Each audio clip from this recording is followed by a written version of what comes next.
19장 되겠습니다. 하나님의 말씀은 누가복음 19장 28절로 40절까지 다 같이 합독하십니다. 누가복음 19장 28절부터 40절까지 합독하십니다. 시작. 예수께서 이 말씀을 하시고 예루살렘을 향하여 앞서서 가시더라. 감람원이라는 산의 벳바게와 베다니에 가까이 왔을 때에 제자 중 둘을 보내시며 이르시되 너희 맞은편 마을로 가라. 그리로 들어가면 아직 아무 사람도 타보지 않은 나귀 새끼에 메어 있는 것을 보리니 풀어 끌고 오너라. 만일 누가 너희에게 어찌하여 푸느냐 묻거든 이렇게 말하되 주가 쓰시겠다 하라 하시매 보내심을 받은 자들이 가서 그 말씀하신 대로 만난지라. 나귀 새끼를 풀 때에 그 임자들이 이르되 어찌하여 나귀 새끼를 푸느냐 대답하여 주께서 쓰시겠다 하고 그것을 예수께로 끌고 와서 자기들의 겉옷을 나귀 새끼 위에 걸쳐놓고 예수를 태우니 저희가 자기의 겉옷을 길에 펴더라. 이미 감람산에서 내려가는 편까지 가까이 오시매 제자의 온 무리가 자기의 본 바 모든 능한 일을 인하여 기뻐하며 큰 소리로 하나님을 찬양하되 가로되 찬송하리로다. 주의 이름으로 오시는 왕이여 하늘에서는 평하여 가장 높은 곳에는 영광이로다 하니 무리 중에 어떤 바리새인들이 말하되 선생이여 당신의 제자들을 책망하소서 하거늘 대답하여 가라사대 내가 너에게 말하노니 만일 사람들이 잠잠하면 돌들이 소리 지르리라 하시니라. 아멘.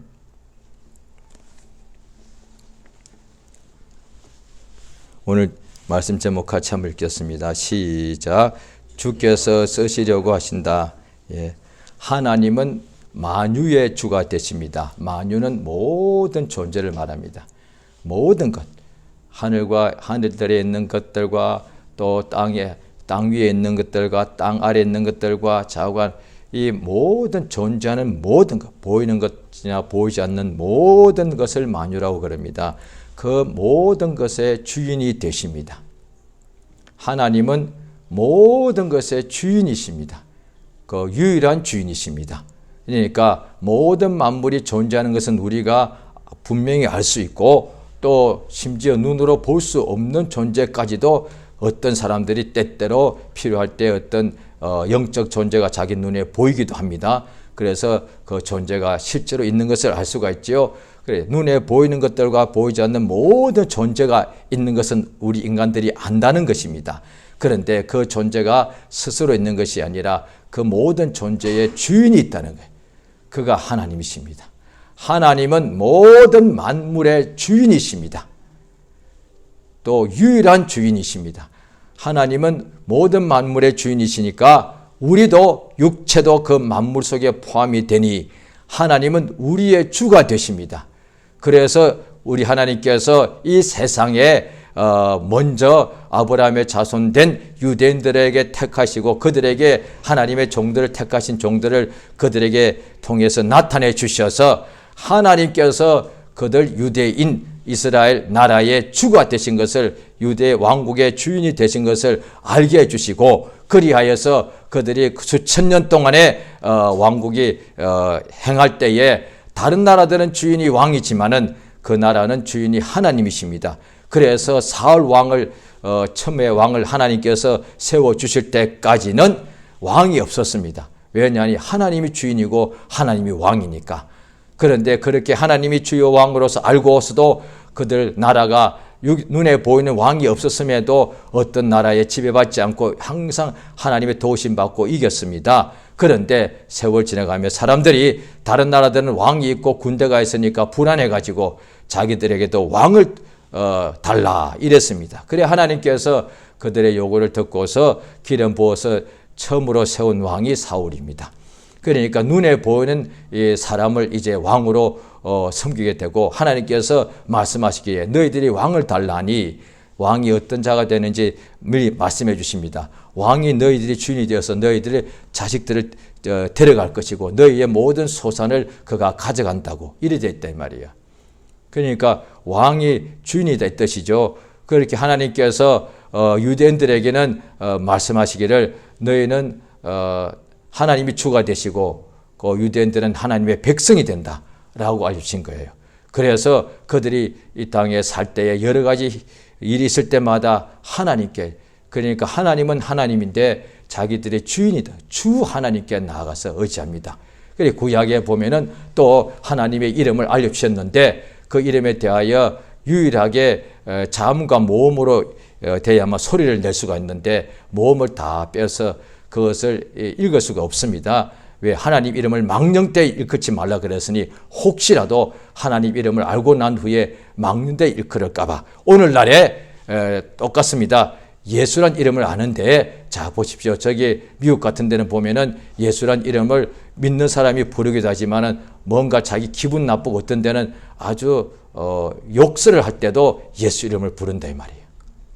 그런데 예수 이름을 막는데 일컬어도 망하지 않습니다. 왜? 예수 이름으로는 오직 구원을 하시는 역사니까. 그런데 구약 때에 하나님 알려준 이름을 함부로 그렇게 불렀다가 처음에는 하나님 이름을 믿고서 부르겠죠. 그런데 살다 보니 믿음이 연약해지기도 하고 마음이 막 상하기도 하고 어렵고 힘든 일이 올 때 막 불평이 나올 때 그때 그 이름을 부르면서 막 이렇게 비판하고 불평하면 망한다 이 말이에요. 그러니까 구약에 하나님이 알려주신 이름은 아예 안 부르는 게 나죠. 왜? 그 이름을 잘못 불렀다가는 망하니까. 그런데 예수 이름은 오늘날에 잘못 불러도 그 이름을 저주해도 망하지 않다 이 말이에요. 그래서 구약 때 그 이름을 다 못 부르게 하고 대신에 어떻게 불렀느냐? 주라 불렀다 이 말이에요. 주인이시여, 주님 이렇게 불렀다 이 말이에요. 하나님께서 그렇게 이름을 알려주십니다. 그 주 하나님께서 이스라엘 사람들에게 약속하신 것이 구원을 하신다.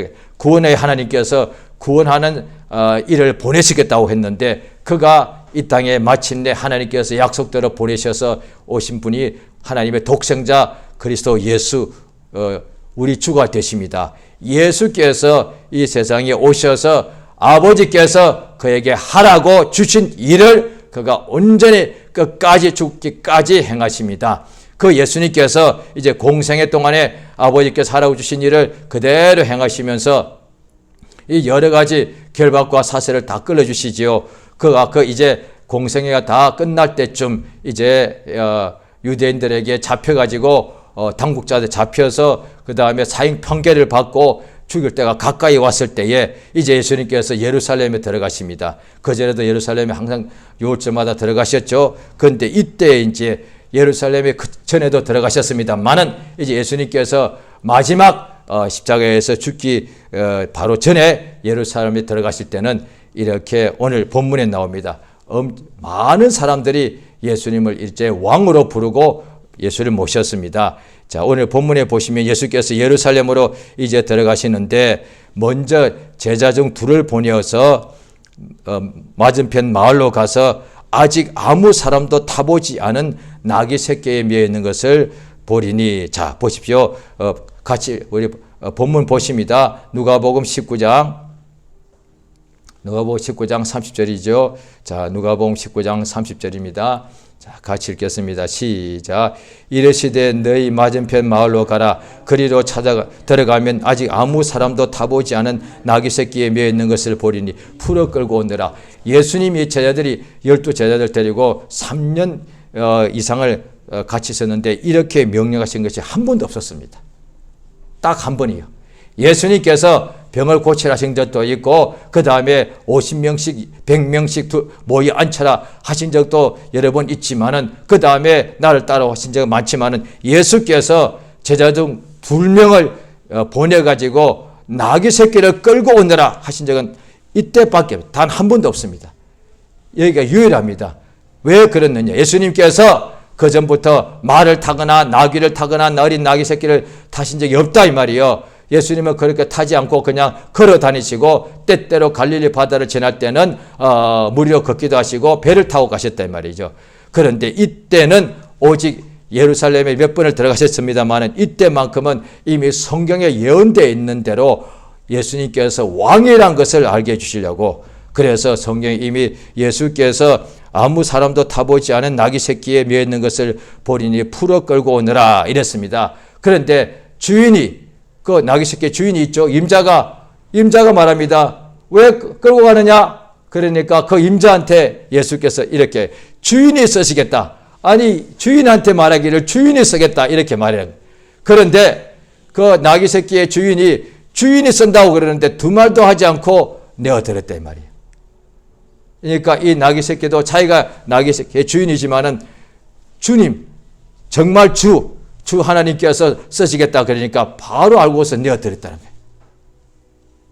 그래서 예수님께서 그 나귀 새끼를 타고 마침내 이제 예루살렘에 들어가실 때 제자들은 자기의 겉옷을 나귀 새끼 위에 올려놓고 그것을 타고 가셨습니다. 왜 예수님께서 그런 말을 타시거나 말의 새끼를 타거나 나귀를 타시지 어린 나귀 새끼는 거의 아무도 안 타는데 그런데 아무도 타보지 그래서 아직 아무도 타보지 않았단 말이에요. 그 나귀 새끼를 타십니다. 그 이유가 왜 그렇게 하셨느냐? 자, 마태복음을 보시겠습니다. 마태복음 21장입니다. 마태복음 21장을 보십니다. 자, 마태복음 21장에 똑같은 것이 오늘 본문 누가복음 19장과 똑같이 그것이 그대로 나와 있는데요. 그런데 거기에 같은 것을 보면은 또 정확하게 내용은 같습니다만은 단어 하나가 똑같지 않습니다. 조금 다른 부분이 있습니다. 틀린 것이 아니라 다른 겁니다. 21장, 마태복음 21장 5절입니다. 자, 예수께서 어린 나귀를 타신 이유가 있습니다. 마태복음은 그 이유를 설명해 놓았습니다. 21장 4절 5절 같이 있습니다. 시작. 이는 선지자로 하신 말씀을 이루려 하심이라 일렀으되 시온 딸에게 이르기를 내 왕이 내게 임하나니 그는 겸손하여 나귀 곧 멍에 매는 짐승의 새끼를 탔도다 하라 하였느니라. 예, 이 마태가 12사도 중에 한 사람인데 이 사람이 마태복음을 쓰게 될 때에 마태는 또 이 사람이 세리죠. 그러니까 공부를 많이 했단 말이죠. 세리란 것은 책을 많이 봐야 되고 그러니까 여러 가지를 해야 되니까 그러니까 또 헬라어도 잘 쓰게 되고 그러니까 이 마태는 그 중에서 12제자 중에 아마 그 당시에 공부를 가장 많이 한 사람, 지식이 가장 많은 사람일 수가 있습니다. 그 마태가 이 마태복음을 썼는데 그가 책을 아마 많이 봤을 거예요. 이러다 보니까 구약 성경도 많이 봤다는 걸 알 수가 있는 것이죠. 왜냐하니 바로 구약 말씀이 기억난 거예요. 그러니까 누가복음에는 이게 없는데 이것은 구약의 선지자 이사야로 하신 말씀인데 거기에 보니까 그러니까 선지자 이사야로 하신 말씀을 이루기 위해서 어린 나귀를 탔다는 거예요. 나귀를 타고 싶어서 타신 것이 아니라 어린 나귀를 타신 이유가 선지자가 이미 예언한 그대로 이루기 위해서 그런데 시온 딸에게 이르기를 너의 왕이 너에게 임하시는데 왕은 그런데 너의 왕은 보통 왕은 아주 담대하고 왕은 어떻게 보면은 막 그냥 자랑하고 왕은 심지어 교만하기도 하다 이 말이에요. 그런데 너의 왕은 겸손하여 나귀 겸손하여 곧 멍에 매는 짐승의 새끼를 탔다 이 말이에요. 멍에 매는 짐승의 새끼. 너의 왕은 겸손하여서 멍에를 매는 짐승의 새끼를 탔다고 해요. 그러니까 주께서 아무도 타보지 않은 나귀 새끼를 쓰신 이유가 있는데 그는 겸손하여 멍에 매는 짐승의 새끼를 타셨습니다. 구약의 사무엘상 6장에 보면은 법궤를 수레에 싣고 들어가게 될 때에 하나님의 말씀에 저진하는 소 두 마리를 아무도 아직 멍에를 매보지 않은 한번 보겠습니다. 성경 찾아보겠습니다. 자, 사무엘상 구약 성경을 찾아보겠습니다. 구약 성경, 자, 사무엘상, 자, 찾아보겠습니다. 6장, 사무엘상 6장, 자, 7절을 찾습니다. 사무엘상 6장 7절입니다. 자, 다 같이 읽습니다. 시작. 그러므로 새 수레를 만들고 멍에 메어보지 아니한 젖나는 소 둘을 끌어다가 수레를 소에 메우고 그 송아지들은 떼어 집으로 돌려보내고 방금 읽었죠? 방금 이것을 기억하실 겁니다. 이게 무슨 뜻인고 하니 새 수레도 만들고 멍에를 메어보지 않은 소. 황소는 당연히 멍에 매게 되어 있습니다. 그런데 젖소니까 멍에를 안 매죠. 그런데 젖소 중에도 수소가 있고 암소가 있는데, 자, 이 보십시오. 이 저소, 암소란 것을, 어미소란 것을 알 수 있는 송아지들이, 송아지를 떼내는 거예요. 송아지는 떼내고 집으로 돌려보내고, 이 어미소인데, 젖소인데 왜 젖소를 쓰느냐? 멍에를 아직 안 매봤단 말이에요. 그러니까 하나님께서 이제 예수께서 똑같은 게 마태복음 11장에 내 멍에를 매라.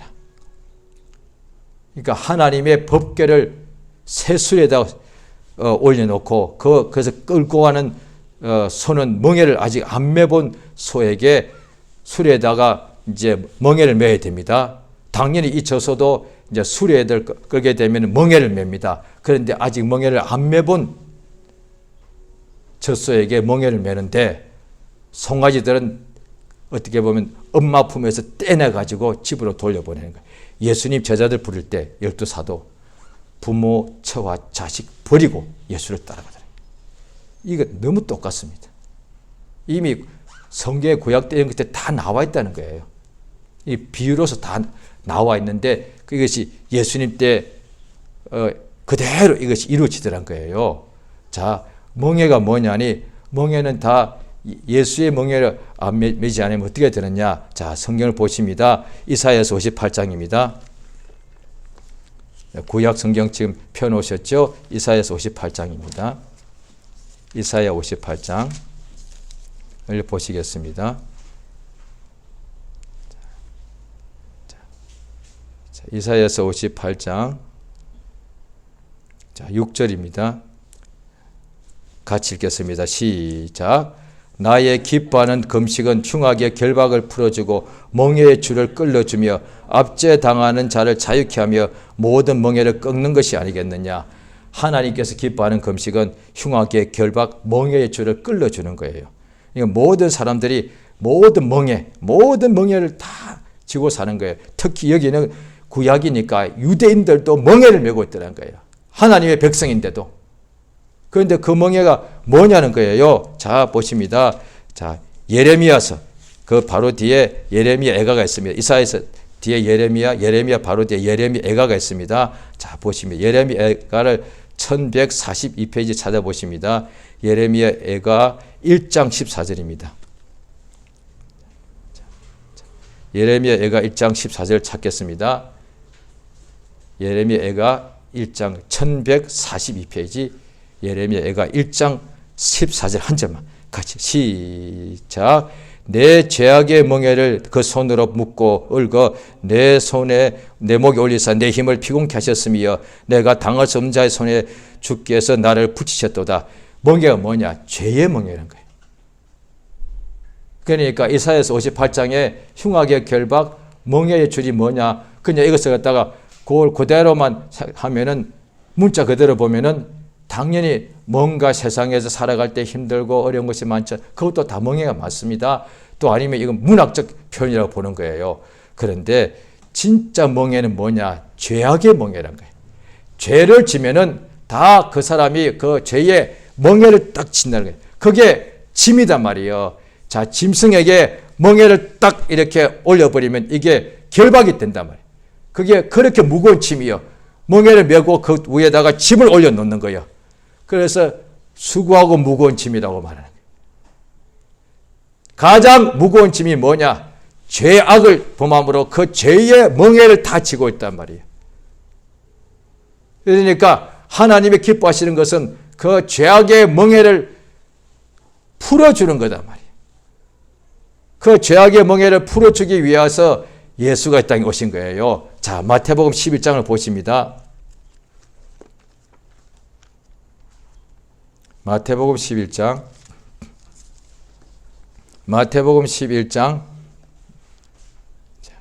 28절입니다. 마태복음 11장 28절부터 30절까지만 읽겠습니다. 28절부터 읽겠습니다. 시작. 수고하고 무거운 짐진 자들아 다 내게로 오라. 내가 너희를 쉬게 하리라. 나는 마음이 온유하고 겸손하니 나의 멍에를 메고 내게 배우라. 그러면 너희 마음이 쉼을 얻으리니 이는 내 멍에는 쉽고 내 짐은 가벼움이라 하시니라. 예, 이것만 어떻게 되느냐? 앞에는 멍에가 없는 사람을 예수께서 멍에를 지운다 밖에 안 됩니다. 이게. 수고하고 무거운 짐진 자들아 다 내게로 오라. 그렇고 멍에를 지우려고요? 아니 무거운 짐을 벗어 쉬게 해준다고 해놓고서 또 자기 멍에를 매라고 그러시네. 그렇게 생각할 수밖에 없단 말이에요. 그런데 이 무거운 짐, 죄악의 멍에, 이 세상의 죄의 정도로 타는 진짜 무거운 이 죄의 멍에 메고 정말로 무거운 사람들이 예수께로 오라고요. 그 죄악의 멍에를 다 끌어버리고 예수의 멍에는 그 죄악의 멍에에 비하면은 가볍다 이 말이에요. 예수의 멍에는 쉽고 죄악의 멍에는 무겁고 수고로운 것인데 예수의 멍에는 쉽고 내 짐은 가벼워. 세상의 무거운 짐전자들아, 세상에 있는 모든 짐이 다 무겁죠. 살아가는 것이. 그런데 진짜 무거운 짐은 죄악의 짐이단 말이에요. 그 죄악의 무거운 짐을 벗어버리고 대신에 예수의 멍에를 메면 이 짐은 가볍다 이 말이에요. 예수께서 수고하고 무거운 죄악의 멍에를 맨 자들아 다 내게로 오라. 내가 너희를 쉬게 할 것이다. 나는 마음이 온유하고 겸손하니 나의 멍에를 메고 내게 배우라. 이랬단 말이야. 그 멍에가 뭐냐니 이제 예수의 멍에니까 예수와 함께하는 것이에요. 자, 성경을 또 보시겠습니다. 고린도후서 6장입니다. 오늘 좀 성경을 좀 여러 군데 찾더라도 좀 이해해 주시기 부탁드립니다. 자, 고린도후서 6장입니다. 고린도후서 6장 292페이지 고린도후서 6장 14절 한 절만 같이 읽습니다. 시작. 너희는 믿지 않는 자와 멍에를 같이 하지 말라. 의와 불법이 어찌 함께하며 빛과 어둠이 어떻게 사귀며. 예, 멍에를 매면 어떻게 되냐? 함께한다는 뜻이에요. 사귄다는 뜻이에요. 예수의 멍에를 맨다는 것은 예수님께서 우리를 또 자유케 한다고 해놓고 멍에를 매게 하셔서 우리를 또 힘들게 하시나? 아니요. 예수님께서 자기는 멍에가 없는데 우리 보고 너의 멍에를 매란 게 아니요. 너의 멍에를 매란 것이 아니라 나의 멍에를 매란 말이에요. 그러니까 이 멍에란 것이 뭐냐니 소를 항상 아까 사무엘 상에도 나오죠. 두 마리 소로 수레를 끄니까 두 마리 소를 한 멍에에다 맵니다. 그래서 같이 이렇게 멍에를 같이 두 마리가 항상 한 멍에를 같이 매기 때문에 그래 똑같이 힘을 써서 함께 나갑니다. 예수의 멍에를 맨다는 것은 예수님 멍에를 그 옆에 나를 같이 해서 예수님과 내가 같은 멍에를 맨단 말이에요. 그러니까 이거는 항상 함께 하는 거예요. 예수께서 하신 말씀이 뭐냐니 내 멍에를 메고 내게 배우라. 예수의 멍에를 맨다는 것은 예수와 항상 함께하는 것이고 예수와 사귀는 것이단 말이에요. 이게 얼마나 복된 겁니까? 예수님의 멍에를 메어서 예수님과 늘 24시간 같이 하고 그러니까 예수에게 배우니까 항상 그 마음에 24시간 예수의 멍에를 메고 예수께 배우니까 항상 그의 마음이 힘을 얻는다 이 말이에요. 예수가 그렇게 말씀하신 거예요. 예수의 멍에를 메야 예수와 함께 해야만 예수께 배우지 않겠어요? 예수를 배운다면서 예수의 멍에를 안 메고 죄의 멍에를 메네. 그래서 오늘날 예수 믿는다 하면서도 죄의 멍에를 메기 때문에 내가 예수 믿는다도 아직 힘이 얻지 못하고 평안이 없고 늘 괴롭고 힘들고 지치고 쓰러지는 거예요. 그런데 사람들 오해하기를 나 예수 믿는데 왜 자꾸 힘들고 괴롭고 쓰러지냐고. 아니다 이 말이에요. 예수를 믿지만은 죄의 멍에를 메서 그렇다 이 말이에요. 그러니까 또 로마서에도 보면 또 다른 데 보면은 누구든지 이렇게 죄를 누구에게 순종하는지에 따라서 예수께서 요한복음 8장에 보면은 내가 진실로 너에게 이르노니 죄를 범하는 자마다 죄의 종이라. 죄를 범하는 자마다 죄의 종이 된다니까요.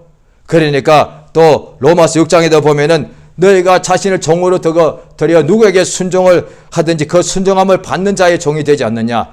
죄의 종이 되든지 순종의 종이 되든지 죄를 범하는 자마다 죄의 종입니다. 그러니까 또 갈라디아서 보면은 다시는 종의 멍에를 메지 마라. 이때 종의 멍에란 것은 예수의 멍에가 아니고 죄의 종이란 거예요. 예수께서 그래서 자기 앞에 가늠한 여자가 잡혀왔는데 그 여자 보고도 나도 너를 정죄치 아니한데 가서 다시는 죄를 범하지 말라. 죄를 범하는 자마다 다 죄의 종이에요. 죄의 종의 멍에를 매게 된다. 그러니까 자유함이 없고 평안이 없고 쉬지 못하는 것이죠. 그걸 예수께서 오셔서 죄의 멍에 죄의 노예가 되어 있는 사람들을 자유케 하셔서 예수의 멍에를 메고 다시는 무거운 짐을 지지 않고 죄의 짐에 눌려 살지 않고 예수의 멍에를 메고 예수님께 함께하고 진리를 배워서 생명의 말씀에 거하여서 자유케 되는 역사, 항상 우리 심령이 힘을 얻게 하시려고 우리 오셨다 이 말이에요. 바로 그러려고 예수께서 멍에 매는 짐승의 새끼, 아직 아무도 타보지 않은 나귀 새끼를 풀어 끌고 오라, 내가 써야 되겠다 하셨다 이 말이에요. 오늘날에도 죄의 세상에 살할 때 우리가 회사 갈 때 그렇지 않습니까? 입사할 때도 그럽니다. 그 면접할 때도 나는 이 회사에 오래전부터 나는 입사하려고 준비가 되어 있습니다. 나를 이렇게 합격만 시켜주면은 제가 이렇게 최선을 다해서 일하겠습니다. 그 고용주한테 그렇게 말하는 거잖아요. 나를 써달라고. 사실 자기 인생들이 자기 것 같지만은 사실 하루 중에 낮 시간에 대부분을 고용주한테 자기를 써달라고. 그 고용주가 써주면 그한테 그로부터 이제 돈을 받는 거다 이 말이에요. 대가를 받죠. 그렇게 일생 거의 다가 30년, 40년 고용주한테 자기의 시간과 자기의 건강을 맡기고 써달라고 그럽니다. 그래서 어떤 때는 그 고용주로부터 자기가 더 이상 쓰지 않고 혹시 회사에서 이렇게 회사에서 나가라 할까봐 어떤 때는 그냥 겁이 난다 이 말이에요. 거의 3, 40년 동안 인생의 가장 좋은 시간에 그것도 낮 시간을 다 주인한테, 사람한테 자기를 써달라고 하는 거다 이 말이에요. 그 다음에 1년에 불과 며칠 정도만 휴가를 내가지고 자기 시간을 자기가 쓰는 것 같다. 이거 사실은 아니에요. 평생을 사람한테 자기를 사용해달라고 하는 거다 이 말이에요. 그런데 예수께서는 사람한테 사람이 자기를 다 쓰게 하는 건데 사실은 주님이 자기를 쓰시게 하라 이 말이에요. 그 이야기예요. 그 말씀하시는 거예요. 모든 사람들이 자기를 사용하는 것을 그렇게 원하고 왕 밑에 왕이 자기를 씁니다. 또 회사 주인 앞에 또 고용주가 자기를 써줍니다. 다 그거다 이 말이에요. 그런데 주께서 쓰시겠다 하라.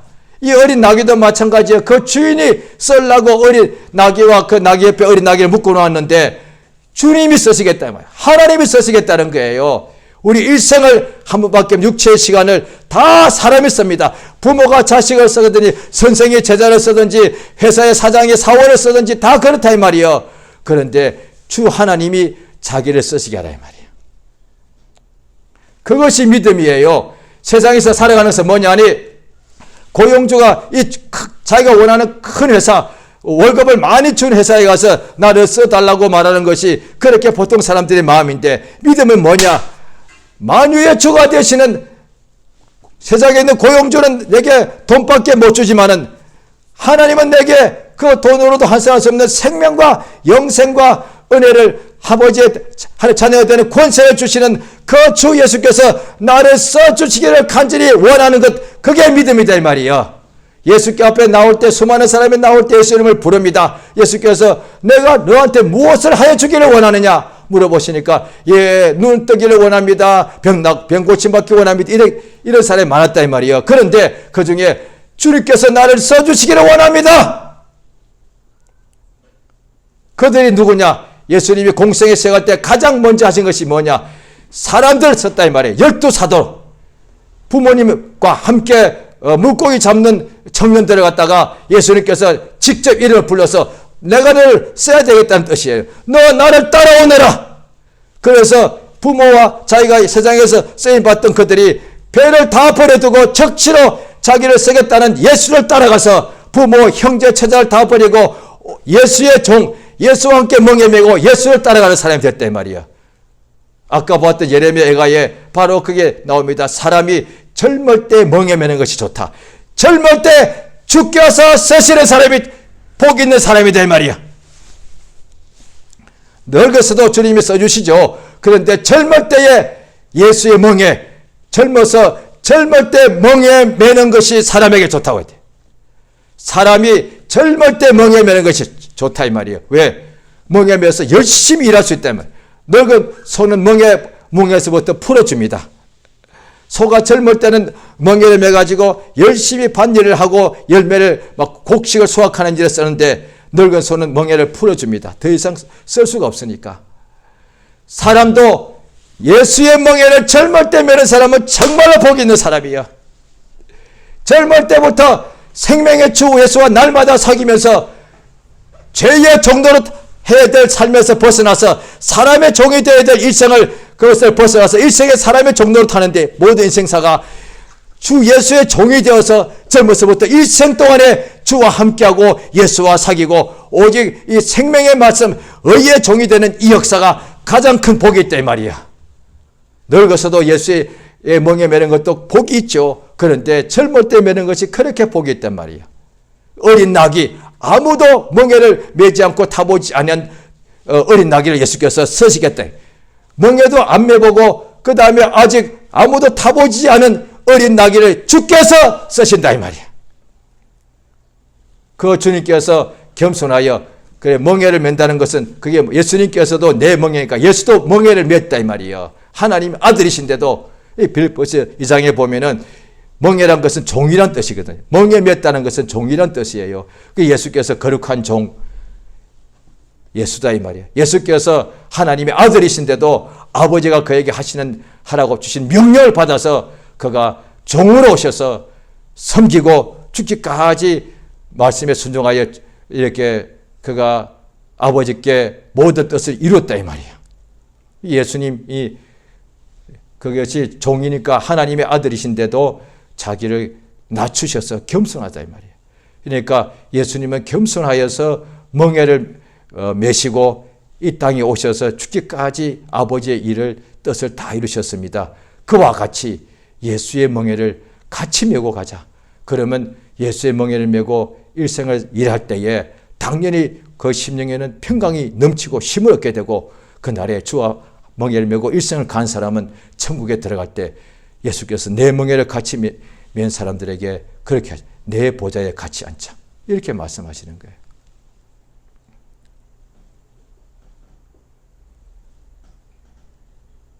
예수의 멍에를 메는 것이 복입니다. 예수의 멍에를 메야 예수께 배우는 거예요. 예수의 멍에를 메는 것을 보통 이 부분은 보통 사람들이 이해를 못하기도 하고 또 알더라도 멍에 맨다는 것이 좀 이렇게 싫다 이 말이에요. 왜? 나는 내 마음대로 하는 것이 복인데 내 마음대로 사고 싶은데 멍에를 메라니 싫어. 그런데 예수께 배우고는 싶고 그 다음에 힘을 얻는 것은 더 좋죠. 평강을 하나님의 평강을 이걸 얻고 싶은데 배워야 되고 평강은 다 누구든지 아멘할 거예요. 그래서 예수의 참 평강을 누리려면 예수께 배워야 돼. 배우는 것은 조금 또 좀 힘드네. 모든 사람이 아멘하지는 않을 거예요. 그래도 많은 사람은 아멘. 예수에 배우면 되니까. 그런데 예수에 배우려면은 예수의 멍에를 이건 아니네. 오늘날 믿는 사람들이 여기서 문제가 되는 거예요. 다 힘은 얻기를 원하는데 왜 힘을 얻으려면 분명히 예수께서 하신 말씀에 예수께 배워야 돼요. 생명과 진리의 말씀을 예수께 배웠는데요. 어떤 사람은 또 많이 배웠습니다. 여기서 배우고 또 성경을 또 배우는 또 장소가 많거든요. 여기서 또 배우고 저기서 또 배우고 저기서 또 배우고 그래서 수료증들만 모아놔도 수십 장 집에다가 막벽에다 써붙여 놨습니다. 그 배운 것이 잘못한 게 아니에요. 그런데 배워도 힘이 없어. 그러니까 또 다른데 또 배우러 가는 거예요. 분명히 배워서 수료증을 받고 1등 우등상을 받았는데도 배우고 나면 힘과 평강과 역사가 넘칠 줄 알았는데 안 되거든. 그러니까 또 다른데 계속 배우는 거예요. 왜? 자기가 아직 배움이 부족한 줄 알고요. 아니에요. 예수의 멍에를 안 매서 그런 거예요. 예수의 멍에를 왜 안 매느냐? 오늘 말씀 그대로예요. 겸손하지 않아서 그런 거예요.